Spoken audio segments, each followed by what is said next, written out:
예, 오늘 함께 나누실 말씀 구약성경 학계 1장 1절에서 11절까지 말씀입니다.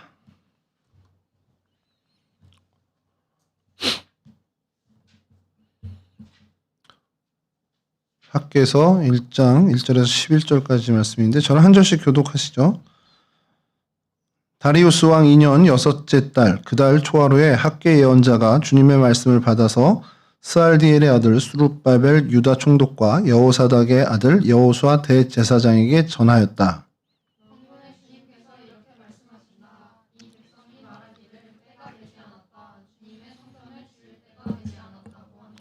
학계 예언자가 주님의 말씀을 받아 전한다.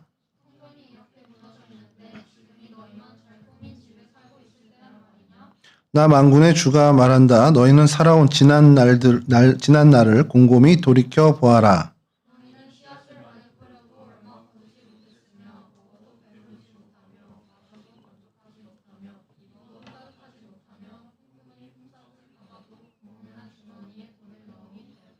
나 만군의 주가 말한다. 너희는 각자의 소행을 살펴보아라.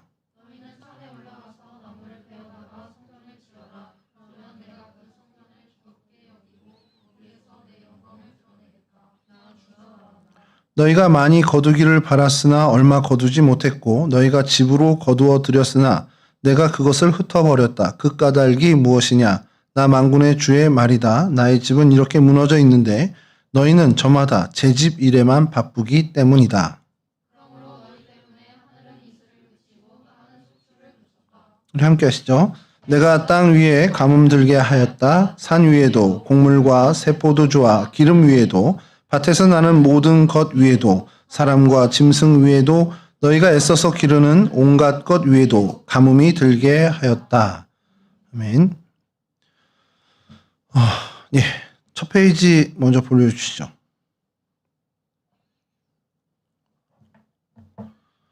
예, 내가 쌓아 올리는 올바른 순서예요. 흔들리지 않는 정체성과 우선순위에 대해서 오늘 좀 이야기를 나눠보자라는 겁니다. 우선순위 문제를 얘기하면 성경에서는 항상 학계서를 주로 많이 얘기합니다. 그만큼 이제 그 당시에 우선순위가 어그러졌을 때와 우선순위가 바르게 정립되었을 때 현실 문제가 완전히 달라진다라는 것을 아예 노골적으로 하나님께서 밝히신 게 이 학계서입니다. 학교 다닐 때 뭐 여러분들은 모르겠습니다. 요즘 문화가 어떤지 모르겠는데 MT 같은 걸 이렇게 가게 되면 뭐 이런저런 이제 얘기를 하고 뭐 진실 게임 뭐 마피아 이런 여러 게임을 하잖아요. 근데 저희가 그 학교 다니던 시절에 그런 심리적인 테스트들이 좀 많이 그 유행을 했던 것이 뭐 여러분 들어는 봤을 겁니다. 집에 불이 났다 가정하고 제일 먼저 가지고 나올 물건 내 거 한 3개 우선 어느 거 가지고 나올래 중요한 거 3개만 적어봐. 이렇게 해서 그 사람이 적는 거에 따라서 아, 저 사람은 저런 걸 좀 중요하게 여기는구나. 이런 것들을 이제 파악하는 서로 이제 좀 교제하는 그런 어떤 아이스 브레이크를 하는 게 있었습니다. 여러분도 한번 잠깐 생각해 보시죠. 여러분들이 갑자기 급작한 일이 있어서 탈출을 해야 돼. 그럼 뭐를 챙겨갈까? 일단 스마트폰은 뭐 요즘은 기본적으로 챙겨갈 것 같고 그 외에 뭘 또 챙겨갈지 한번 여러분들이 그냥 상상으로 한번 생각해 보시면 좋을 것 같아요. 그렇게 내가 가진 소유물 중에 좀 중요한 것, 그거보다 조금 덜 중요한 것, 그거보다 좀 더 덜 중요한 것 이렇게 더 중요한 것, 덜 중요한 것이 사실은 우리가 목록을 리스트를 적어보진 않았어도 다 있습니다. 어느 정도 내 머릿속에 가지고 있어요.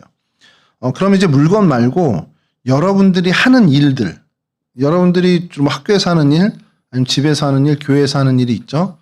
오늘 교회에 왔으니까 교회에서 여러분들 각자 하는 일이 있습니다. 맡은 사명들이 있는데 그중에 그래도 이거는 하고 가야 돼. 오늘 집에 너무 바쁜 일이 있어서 교회를 빨리 가야 되는데 오늘 끝나고 빨리 가야 되는데 그래도 요건 내가 하고 가야 돼 라고 하는 것들이 어떤 것이 있는지 한번 생각해 보시죠. 뭐 유초등부 교사나 중고등부 교사면 그 교사 일이 있을 수 있고 또 딴 건 모르는데 난 교사 일을 오늘은 못할 것 같은데 예배만이라도 좀 빨리 드려야겠다 그래서 일부 예배 와서 가는 친구도 있고 오늘 같은 경우도 우리 도예은하고 우리 청년부의 다현이 일부 예배에 왔어요. 그래서 무슨 일이야? 그랬더니 이제 학원 가야 되고 또 다현이 같은 경우는 내일 중간고사 시험이 되게 중요한 게 있는데 그걸 모여서 공부를 하기로 했대. 그래서 그래도 예배를 좀 드려야 되겠기에 그래서 와서 예배드리고 간다는 겁니다. 그러니까 내가 하는 일 여러 가지 중에 그래도 이거는 좀 다른 시간 못해도 그냥 이건 좀 어떻게든 좀 해야 되겠다는 일의 중요도가 있습니다. 집에서는 어떻습니까? 집에서 여러분들 하는 일들.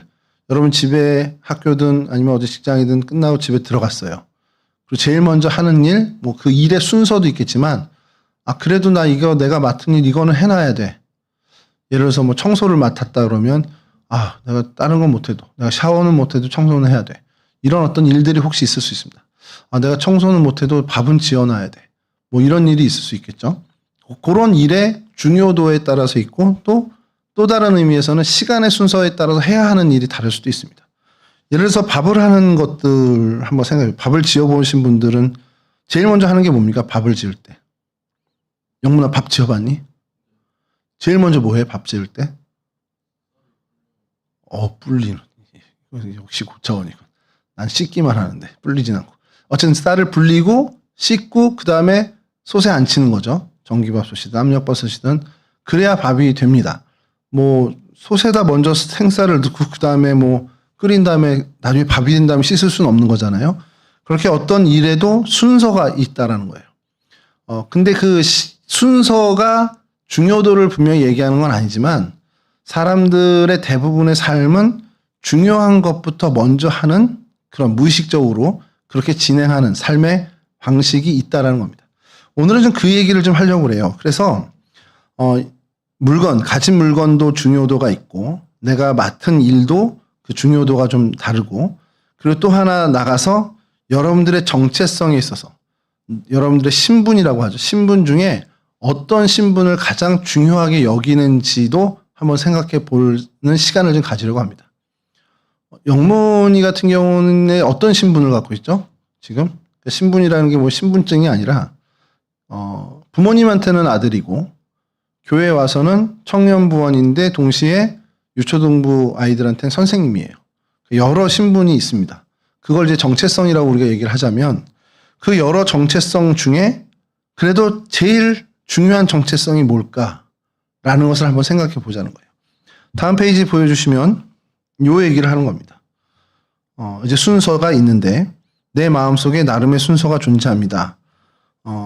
일을 맡는 순서도 있고 소유물에 대한 순서도 있고 또 정체성에 대한 순서도 있고 또 하나 덧붙이자면 사람에 대한 순서도 있습니다.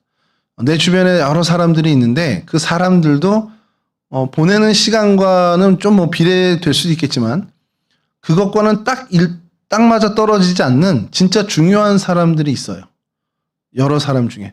그래도 얘보단 얘가 더 중요하고 그래 이 사람보단 이 사람이 좀 더 중요하고 그러니까 그걸 어떻게 확인하냐면 그 사람 일에 대해서 내가 얼만큼 발벗고 나서는지를 보면 됩니다. 그게 이제 뭐 가족이면은 더 그 우선순위에 있겠죠. 똑같은 중요한 일이라도 먼저 마음이 가는 것처럼 먼저 챙기게 되는 사람도 있다라는 거예요. 그게 우리 마음속에 늘 존재합니다. 그러니까 그런 어떤 순서에 대해서 오늘 좀 얘기를 해보려고 하는데 다음 페이지 보여주시면 이제 그 순서, 소유물 뭐 여러 가지 있는데 이제 정체성에 대해서 한번 생각해 보시죠.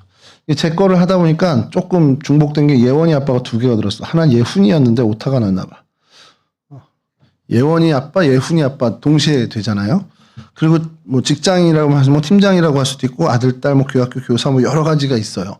여러분들도 이렇게 나열하면 있습니다. 여러분들 안에도 학생이라는 신분이 있을 수 있고 정체성이 있을 수 있고 또 집에서는 뭐 작은 딸, 큰 딸 뭐 이런 어떤 그리고 동생들한테는 뭐 맏언니나 뭐 큰형 이렇게 될 수 있죠.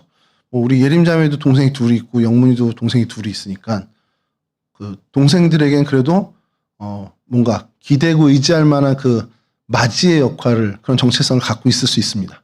근데 뭐 우리 우리 호은 선생님도 그렇구나. 근데 뭐 재아나 가혜원 같은 경우는 둘째니까 그런 부담은 좀 다를 거예요. 맞이의 어떤 역할 그건 없을 거고 그런 것처럼 여러분들이 학교에서도 그게 있을 거고 아까 집에서 있는 것처럼 교회에서도 그 역할이 있을 겁니다. 교회에서는 이제 또 뭐 회장이란 이제 그 역할을 해야 되니까 그 정체성에 무게감을 또 가질 수도 있습니다. 그런 어떤 수많은 여러분들의 정체성들에 한번 생각해 볼 필요가 있는 거예요. 내가 이 여러 정체성 중에 어떤 걸 좀 더 내가 무게감을 갖고 대하고 있는지. 근데 이게 왜 중요하냐면 오늘 하나님께서 이 순서에 대해서 이 순서가 바르게 정립됐을 때 그렇지 않을 때 우리 현실의 문제가 굉장히 다양하게 나타난다라는 걸 말씀하고 계시는 겁니다. 자, 다음 페이지 넘겨주시면요. 이제 예상했듯이 오늘 설교다 보니까 이 여러분들이 갖고 있는 여러 순서, 그 정체성의 순서 중에 여러분들이 갖고 있는 크리스찬이라는 정체성에 대해서 한번 생각해 보자는 겁니다. 스스로 한번 정직하게 한번 물어보시는 거예요. 내가 크리스찬, 하나님의 백성, 그 정체성을 정말 어느 정도 위치에 두고 있는지, 제일 중요한 위치에 두고 있는지, 아니면 그래도 이거보다는 내가 이걸 좀 더 우선순위 두지 않나? 아니면 그래도 내가 아무리 크리스찬이라도 집에선 내가 이 역할인데 이게 좀 더 나한테 중요하지. 이런 생각을 하는 그런 정체성의 한번 순위를 매겨보자라는 거예요. 그래서 그림처럼 크리스찬이라는 그 정체성이 이 5번부터 1번까지 어디 위치에 놓을까. 근데 요거 그림을 여러분 좀 한번 설명을 드리면 1번이 제일 우선순위는 아니에요. 이게 이런 경우에. 그러니까 순서를 나열할 땐 1번이 이렇게 되지만 이렇게 쌓아 올리는 것은 사실은 5번이 가장 중요한 정체성입니다. 가장 밑에 기반이 되는 정체성. 그러니까 내가 여러 정체성이 있는데 어떤 걸 가장 삶의 기반에 두고 사는지, 내가 어떤 활동가야 아니면 내가 학생이야, 그거를 가장 밑에다 두고 산다면 그걸 기반으로 해서 다른 정체성들이 쌓아 올라가기 때문에 이 가장 밑바탕에 있는 정체성이 영향을 받을 수밖에 없습니다. 나 학생이야. 이게 가장 큰, 나에게 가장 중요한 정체성이면 그 위에 쌓여지는 모든 것들이 학생에 대한 정체성을 지키기 위해서 방해가 된다면 거절될 수 있어요. 잘라낼 수도 있고. 그런 걸 얘기하는 그림입니다. 그러면 여러분 이 크리스찬이라는, 여러분들이 하나님의 백성이라는 이 정체성이 어디에 있는지를 한번 정직히 생각해 보는 시간을 가져보자라는 겁니다. 제 거를 먼저 좀 말씀드리면, 저 같은 경우는 교회에서 부목사이기도 하고 교육부를 담당한 목사이기도 하고 또 청년부를 담당한 목사이기도 합니다. 동시에 다 담당을 하는데 어디에 내가 좀 더 무게를 두느냐에 따라서 제 사역은 많이 달라질 수밖에 없어요. 그러니까 그런 것처럼 여러분들도 한번 여러분들의 정체성에 대해서 한번 생각해 보는데, 특별히 교회 안에서 맡은 어떤 그런 거는 다 비슷비슷하니까. 근데 여러분 삶의 문제, 여러분들의 삶의 문제와 이 신앙의 문제 둘을 놓고 한번 정체성에 대해서 한번 생각해 보자는 거죠. 다음 그림 보여주시면, 청년들 이제 보면 이제 좀 저 안타까운 마음 또 기특한 마음이 두 가지가 다 존재합니다. 늘 말씀드리지만 이 주일에 이 황금 같은 시간에 여러분들이 여기 앉아서 예배를 드리고 있다는 건 정말 마음 생각만 해도 정말 여러분들 너무 대견하고 너무 기특해요. 근데 또 한편으로는 어떤 생각이 드냐면, 여러분들이 신앙의 문제를 놓고 정말 진지한 여러분들의 삶의 문제를 고민하는 것처럼 고민하는 모습을 별로 본 적이 없어요. 그러니까 여러분들이 취업을 준비하나 아니면 진학을 준비할 때 그 열정과 그런 고민과 그렇게 막 그거에 대해서 매달리는 그 모습들, 그런 간절한 모습들만큼 그 모습이 여러분들의 신앙의 문제에서 그 정도로 열정을 갖고 그렇게 간절함을 갖는 것을 사실 보기가 너무 요즘은 드문 시대입니다. 그러니까 모르겠어요. 제가 굉장히 오래전부터 청년들을 맡았고 이 교회에 지금 여러분들이 가르치고 있는 학생들, 어린이의 학부형들이 여러분 나이 때 그들과 같이 신앙생활을 여기서 할 때는 어떤 모습들이 있었냐면, 새벽 기도에 와서 자기의 정말 그 신앙생활이 막 자기가 안 된다라는 걸 와서 막 정말 기도 열심히 하고 가는 청년들도 봤고, 또 그게 너무 고민이 돼서 주중에 교회에 나타나서 그땐 전사니까, 전사님 나 이런 문제가 있는데 도무지 성경이 읽혀지지 않아요. 도무지 기도를 하는데 답답해 죽겠어요. 이런 문제를 들고 와서 이야기를 나눈 청년들도 있었어요. 근데 그 이후에 동성교회를 떠나서 여러 교회에서 청년부를 맡았지만 점점 더 그런 청년들의 수가 줄어들고, 요즘 같은 경우는 단 한 사람도 그 문제를 놓고 저랑 얘기해 본 적은 없습니다. 물론 이제 저랑 이제 거리가 있고 이제 나이 차이도 많이, 세대 차이도 아니까 다른 분들에게 그런 조언을 얻는 것도 수도 있는데, 기도의 자리라든지 예배의 자리에서 청년들의 얼굴을 보기가 쉽지 않다라는 겁니다. 지난번에 우리 특별한 새벽 기도 했잖아요. 우리 사순절 그 고난주간 때. 그때 청년들 얼굴을 그래도 간간히 봤어요. 그래서 그래, 역시 아직은 살아있군, 이런 생각을 좀 했는데, 그런 예배의 자리나 기도의 자리에 청년들이 점점 더 드물다라는 것을 보면서 이런 어떤 삶의 문제와 신앙의 문제의 무게감이 오늘날의 청년들에겐 정말 너무 이제 한쪽으로 좀 기울어진 그런 모습이 아닌가라는 생각을 좀 하게 됩니다. 그게 저의 숙제죠. 저의 기도의 제목이고. 뭐 진학 문제나 취업 문제나 아니면 관계의 상처. 여기 관계의 상처라고 좀 완곡하게 표현했지만 남자친구 여자친구랑 헤어졌을 때 이 삶의 문제 여기에 정말 많은 힘을 쏟는 걸 좀 보거든요. 그런 것까지 포함한 관계의 상처들. 근데 그런 삶의 문제가 여러분 개개인의 신앙의 문제보다 훨씬 무겁게 여러분들이 느끼고 사는 그런 시대가 아닌가라는 생각을 하게 된 겁니다. 여하튼 이런 문제들. 근데 여기 이런 정체성의 문제에 오늘 성경 본문을 좀 보자는 겁니다. 다음 페이지 보여주시죠. 이 학개서가 던지는 근본적인 질문이 이거예요. 다음 페이지. 예. 한편에 나의 집 나의 위기 삶의 문제라고 치죠. 삶의 문제고 저쪽은 하나님의 성전으로 대표되는 신앙의 문제라고 생각을 하십시오. 근데 오늘 하나님이 이 학개를 통해서 스룹바벨과 여호수아 대제사장에게 전하는 얘기는 이스라엘 백성들에게 전하라는 얘기입니다. 이스라엘 백성에게 하나님이 뭐라고 지금 얘기하시냐면 약간은 책망 섞인 얘기입니다. 야, 성전이 무너져 있어. 니네 성전 재건하려고 다시 온 거잖아. 바벨론의 포로 생활 70년을 하고 너희들이 다시 예루살렘으로 돌아온 올 때부터 그걸 각오한 얘기가 뭐냐. 무너진 예루살렘 성전을 수축하자고 온 거예요. 이 사람들이. 출발도 그렇게 한 겁니다.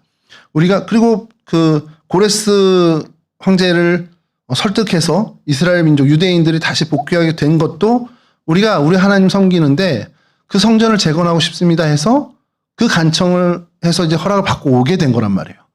그러니까 그들은 여기에 온 목적이 하나님의 성전의 재건을 위해서 온 겁니다. 근데 와 보니 막막한 거예요. 재료도 딸리고 돈도 딸리고 여력도 없고 그래서 그냥 다 주저앉게 된 상황입니다. 그러면 야 이거 하나님의 성전 어떻게 우리가 재건해? 야 이거 막막한데? 그럼 주저앉으면 좋은데 희한하게 그거 할 시간과 그거 할 여력은 없는데 자기들 집은 또 기가 나게 잘 지어놓은 거예요. 그 상황입니다 지금. 그러니까 학개를 통해서 하나님이 뭐라고 얘기하시냐. 야 성전이 이렇게 무너졌는데 그래서 너희들이 힘없고 능력 없어서 성전 지을 능력이 안 돼요. 여력이 안 돼요. 그러고서 한탄하고 있는데 그러면 아무것도 못해야 하는데 너는 너희 집은 왜 이렇게 잘 지어놨어? 이제 이 얘기를 하는 겁니다. 성전이 이렇게 무너졌는데 지금 너희 집만 잘 꾸미고 살 때냐? 이거를 주님께서 얘기한 겁니다. 하나님이 물으시는 거예요. 너 도대체 뭐야? 너 도대체 여기 온 이유가 뭐야? 너 그리고 도대체 나에 대해서 뭐야 니네들? 그 문제를 정말 해결하기 위해서 하나님이 얘기를 하신 겁니다. 그러니까 이 유대인들의 정체성 중에는 하나님의 성전을 재건하겠다 하는 하나님의 백성으로서의 정체성이 사실 우선시 되어야 하는데 하나님이 그러지 못한 이들을 보면서 다소 책망 섞인 이야기를 하시는 겁니다. 자, 이게 근데 왜 중요하냐? 뭐 일단 개인적인 얘기를 들어서 좀 죄송합니다만 좀 이해를 쉽게 하기 위해서 제가 저기 앉아 있는 저 가해훈의 아버지예요. 그게 제 정체성 중에 하나입니다. 그리고 동성교회의 어쨌든 부목사예요. 그러니까 하나님 앞에서 목회자라는 정체성을 또 하나 갖고 있습니다. 근데 이 두 정체성이 충돌할 때가 있을까요? 없을까요? 있겠죠. 이거 목회자 눈으로 봤을 때 저 아이가 행하는 저 일이 저건 분명히 잘못된 거예요. 그럼 얘기해 줘야 돼요. 목회자로서의 관점에서 봤을 때. 근데 아버지 눈으로 보면 그래도 이해가 돼. 그래 전날에 그렇게 애썼으니. 이해가 되면서 다독여주고 싶은 마음이 또 생길 때가 있어요. 그럼 이 정체성에서 어느 정체성이 이기느냐에 따라서 저의 행동이 다르게 나갑니다. 아버지의 정체성이 좀 더 앞서면 그래 오늘은 좀 더 자라. 뭐 이건 사실은 실질적으로는 아니죠. 아버지의 눈이면 실질적으로 좁혀겠죠.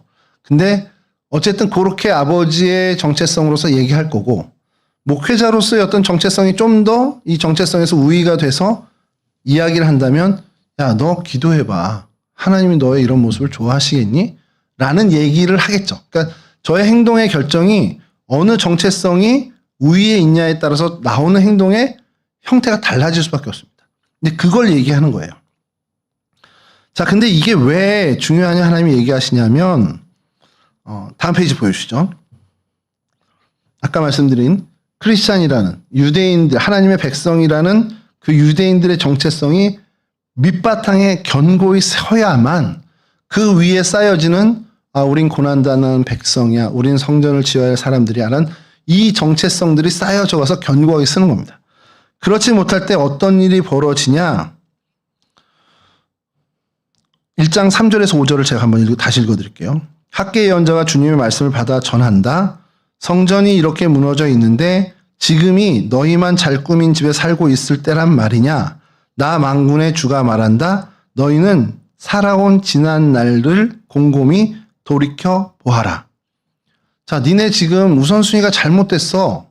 너희 하나님의 백성으로서 성전을 짓겠다고 재건하겠다고 온 사람들인데 그 정체성을 놓쳤어. 그렇게 책망을 하셔요. 근데 이게 현실적으로 어떻게 나오냐? 이렇게 하면서 지난날 곰곰이 생각해 보라고 얘기하시죠. 지난날 어떻게 생각해 봤더니 뭐냐? 11절에 이렇게 얘기하세요.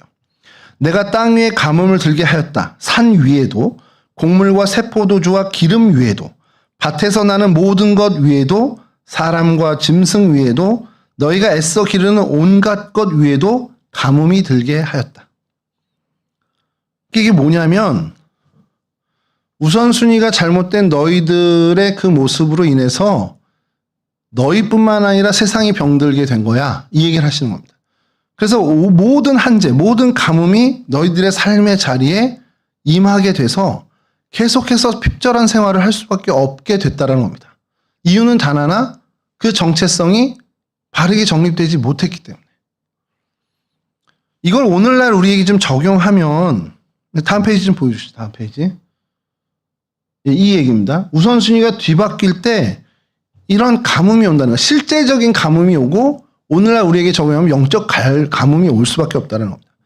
오늘 이 말씀을, 학계 말씀을 오늘 여러분들의 삶의 자리에 적용하면 예배당 지어라 이 얘기가 아닙니다. 그 얘기가 아니라 너희들은 하나님의 일, 그러니까 하나님을 예배하는 일이든 하나님을 기쁘시게 하는 그 봉사의 일이든 그 모든 일에 너희들의 일이 있고 하나님에 관련된 일이 있는데 어느 일을 먼저 해왔니? 이걸 물으시는 거예요. 너희들의 유익을 추구하는 일에 발빠르고 너희들의 배를 불린 일에 먼저 선행했던 거냐? 아니면 하나님의 일을 도모하고 하나님의 기쁨을 위해서 완성해가는 일에 더 내 힘과 여력을 쏟았냐? 그러니까 어느 걸 먼저 했니? 어느 걸 더 중요하게 여겼니? 어느 걸 더 우선시 여겼니라는 것을 묻고 계시는 거예요. 근데 말씀드린 것처럼 하나님의 기쁨과 하나님의 영광을 위해서 내가 순서를 바르게 정하지 못할 때 어떻게 되냐? 이스라엘 백성, 유대인들에게 그런 온 사회, 그 자신의 삶의 전 분야에 가뭄이 든 것처럼 이런 가뭄이 임하게 된 거라는 거예요. 그러니까 하나님보다 나 자신을 우선시할 때 이 비극이 일어난다는 겁니다. 수고하고 땀 흘린 만큼의 결실이 아니라 아예 수고하고 땀 흘린 것과는 비교할 수 없을 만큼의 초라한 결실을 얻게 되는 거예요. 그러니까 이걸 조금 더 극단적으로 좀 말씀드리면 여러분들이 크리스찬으로 살아가요. 그리고 나름대로 신앙생활을 합니다. 근데 뭔가 여러분들의 삶에 계속 갈급함이 있어. 뭔가 일이 잘 풀리지 않는 것 같아. 내가 이렇게 수고에 땀방울 흘리고 정말 많은 노력을 했음에도 불구하고 이렇게 결실이 너무 초라하고 왜 이렇게 설명할 수 없는 결실들이 있다. 그럼 그때 뭘 해야 되냐면 가던 길을 잠깐 멈추고 내가 하나님과의 관계에서 우선순위를 바르게 정립하고 사는지를 스스로 점검해 봐야 한다는 얘기입니다. 물론 바른 하나님과의 관계가 정립된 사람에게도 하나님은 그를 연단하기 위해서 그런 어려움을 주실 때가 있습니다. 그러면 다행이죠. 근데 그게 아니라 진짜 내가 뭔가 하나님과 관계에서 우선순위를 바르게 정립하지 못한 일 때문에 내 삶의 모든 전반에 이런 가뭄, 이런 초라한 결실들이 생기는 거라면 그건 빨리 고쳐야죠. 그건 빨리 바로잡아야 됩니다. 그거를 이 학개서가 오늘 우리에게 얘기하고 있는 거예요. 수고하고 땀 흘린 만큼 먹고 사는 것. 제가 나이가 드니까요. 예전에는 내가 요만큼 노력해서 이만큼 벌어들이는 게 너무 기쁘고 그런 걸 좀 바랬던 젊은 날이 있었습니다. 근데 이제 나이가 이쯤 되니까 어떤 생각이 드냐면 그래 내가 땀 흘리고 수고한 것만큼만이라도 얻는 게 정말 놀라운 은혜구나. 정말 놀라운 축복이구나라는 것을 깨닫게 됩니다. 세상에는요. 우리가 살아오는 여러분들이 앞으로 살아갈 그리고 여러분들의 삶의 그 자리는 여러분들이 수고하고 땀 흘린 것만큼 결과를 얻지 못하는 때가 너무 많아요. 진짜 여러분들의 삶에 그렇게 많은 일들이 내가 이만큼 했으면 이만큼 아웃풋을 했으면 이렇게 인풋이 와야 되는 거 아니야? 이런 생각을 우리는 하잖아요. 그리고 그게 상식이어야 되는데 이 세상은 그렇지 않을 때가 너무 많습니다. 여하튼 그런 일이 내 삶의 자리에 맞닥뜨려졌다 그러면 이게 하나님이 나를 더욱더 의롭게 하고 나를 더욱더 유익하게 하기 위해서 주시는 잠시 잠깐의 훈련의 고난인지 아니면 내 삶에 어떤 우선순위가 잘못 정립된 것으로 인해 오는 한계인지 가뭄인지 그거를 구분할 수 있는 지혜를 길러야 한다는 겁니다. 예, 다음 페이지 보여주시죠. 이제 요건 좀 쉽게 예를 들어서 해요. 주일입니다. 교회를 가야 하는 날이에요. 크리스찬인데. 근데 뭐 직장인이라면 아니면 장사를 하는 사람이라면 뭔가 내가 좋은 수익을 아니면 좋은 자리를 갈 수 있는 기회가 생겼어요. 중요한 벌이의 기회일 수도 있고 아니면 무슨 연예인을 만나는 절대적인 어떤 기회일 수도 있어요. 이거 놓치면 평생 다시 안 찾아올 수 있는 기회일 수 있어요. 자, 주님을 예배하러 가야 하는 길과 이런 어떤 세상의 유익이 딱 동시에 나에게 떨어졌을 때 어느 걸 선택할 수 있느냐? 그건 아까 말씀드렸처럼 내가 하나님을 예배하는 예배자 크리스찬이야라는 정체성이 더 우위에 있다면 그리 갈 것이고 그것보다 뭔가 더 우위에 있는 세상이 위에 있거나 세상의 벌이가 위에 있거나 아니면 뭐 BTS의 뭐 나는 아미야 이게 더 위에 있다면 그쪽을 선택하겠죠. 자, 근데 그 한 번만으로 그 인생이 바뀔까요? 그렇지 않습니다. 한 번 예배의 길을 선택했다고 해서 그럼 하나님이 그래 내 너 기뻐서 막 쏟아내어 주시는 게 아니에요. 근데 왜 이게 중요하냐? 다음 페이지 보여주시죠. 올바른 선택을 해 나가는 여러분들의 삶이 겹겹이 켜켜이 쌓이면 그럼 여러분들의 인생과 여러분들의 삶이 그 습득한 체질이 늘 하나님이 기뻐하시는 뜻을 선택하는 그런 삶으로 자동화가 된다는 겁니다. 거룩한 습관과 그런 거룩한 됨됨이가 계속해서 켜켜이 쌓여서 그것이 나를 형성하게 되고 그럼 하나님을 우선하는 믿음의 선택을 순조롭게 수월하게 하게 되는 인생이 되고 그러면 당장의 손해와 불편은 감수하죠. 넉넉히 감수하죠. 그렇게 되면 그것이 또 나에게 거룩한 습관으로 몸에 체득되고 그럼 그게 하나님을 우선순위하는 선택을 또 할 수 있는 능력이 되고 그러면 그 선택을 하는 사람은 이거 세상의 것 잠깐 내가 유익 안 해도 돼. 기꺼이 그것을 버릴 수 있는 마음의 여유도 생기는 계속해서 은혜의 선순환이 생기는 겁니다. 당장의 손해를 보는 것 같고 당장은 내가 희생하는 것 같지만 하나님을 우선하는 선택이 반복되고 또 반복되면 그것이 거룩한 습성, 거룩한 습관이 되어서 내 몸에 붙게 되고 내 삶에 자리 잡게 되면 그 사람은 바른 선택을 늘 해나가는 사람으로 견고해진다는 거예요. 그러니까 그게 여러분 청년의 나이 때부터 훈련이 되고 그 선택이 반복되어야 한다는 겁니다. 그렇게 된다면 오늘 읽진 않았지만 학개서 2장 18에서 19절이 이렇게 얘기합니다. 이건 좀 읽어드릴게요. 너희는 부디 오늘 아홉째 달 24일로부터 주의 성전 기초를 놓던 날까지 지나온 날들을 마음속으로 꼼꼼히 돌이켜보아라. 무슨 얘기냐? 9월 24일에 주님의 성전에 기초를 놨어요. 이 학개서의 그 유대인들이. 그러자 주님께서 그들에게 얘기한 겁니다. 야, 오늘 이날부터 너희들이 이 날을 이제 기억해라. 앞으로 이 날을 기억해라. 그럼 어떤 일이 벌어지냐? 19절부터 이렇게 얘기하십니다. 곡간의 씨앗이 아직도 남아있느냐? 이제까지는 포도나무나 무화과나무나 석류나무나 올리브나무의 열매가 맺지 않았으나 오늘부터는 내가 너희에게 복을 내리겠다. 그러니까 이제까지 뭔가 심어도 열매가 안 내고 뭔가 가꿔도 결실을 못했는데 오늘부터 주의 성전에 기초를 놓은 그 날부터 내가 너희에게 복을 내려서 이제부턴 포도나무, 무화과나무, 석류나무, 올리브나무가 결실을 하게 될 거야 라고 하나님이 선포를 해주시는 겁니다. 그리고 실제로 학개서의 역사적 사실이 그렇게 됐습니다. 그때부터 이스라엘 백성들이 유대 예루살렘에 거주하면서 풍성한 곡식의 열매로 하나님께 감사 열매를 드리게 돼요. 주의 성전의 기초를 딱 놔서 하나님이 그렇게 줬다. 그게 아닙니다. 이게 굉장히 상징적인 얘기지만 하나님과의 관계에서 신앙의 우선순위를 바르게 정립한 그 시점부터 하나님은 너희들의 삶의 모든 자리에 하나님의 윤택한 복을 허락하겠다라는 거예요. 다른 거 다 놓치고 살아도 하나님 앞에서의 정체성을 놓치지 말라라는 겁니다. 다음 페이지 보여주시면 이게 우리의 저겁니다. 정체성이 회복되면 실제로 우리의 삶의 결실이 제대로 일어나게 돼요. 참된 예배자의 정체성을 최우선에 두면 상황이 역전된다라는 겁니다.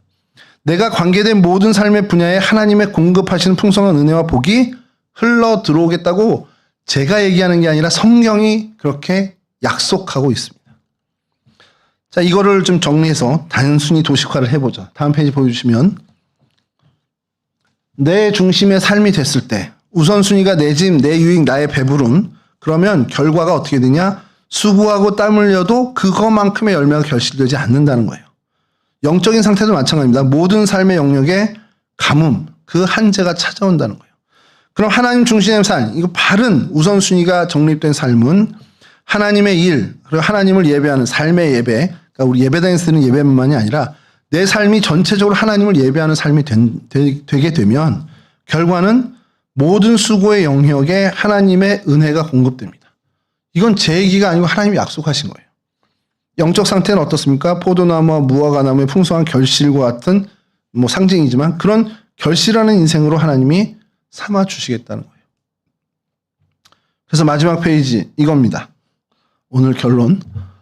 단 하나, 여러분들이 불이 났어, 세 가지 목 들고 나와봐, 이렇게 얘기할 때 그 모든 상황에서 내가 평생에 다른 거 다 놓쳐도 내가 건강도 잃고 물질도 잃고 다 잃어도 내가 절대 놓치지 않아야 되는 하나는 하나님이라는 거예요. 그리고 하나님의 백성이라는 정체성을 놓치지 않아야 한다는 겁니다. 인생을 살며 다른 훌륭한 역할들 때로 놓치거나 실패할 수 있습니다. 내가 직장인으로서 내가 학생으로서 그 정체성에 딱딱 잘 맞게 좋은 성과를 내면 좋은데 그렇지 못할 때 있어요. 그럴 수 있습니다만 내가 하나님의 백성이다라는 이 가장 중요한 정체성만큼은 놓치지 않고 살아가는 인생이 될 때 하나님이 그 삶에 하나님의 은혜와 복을 허락하신다는 겁니다. 이것만 놓치지 않고 여러분들이 살아가 주시는 그런 청년 때부터 이것을 놓치지 않고 살아가는 인생이 된다면 분명한 건 하나님이 그 인생을 여러분 책임져 주신다는 사실입니다. 이와 같은 은혜 놓치지 않는 거룩한 주님의 백성들이 다 되실 수 있기를 주님의 이름으로 간절히 축원합니다. 우리 잠깐 기도하겠습니다.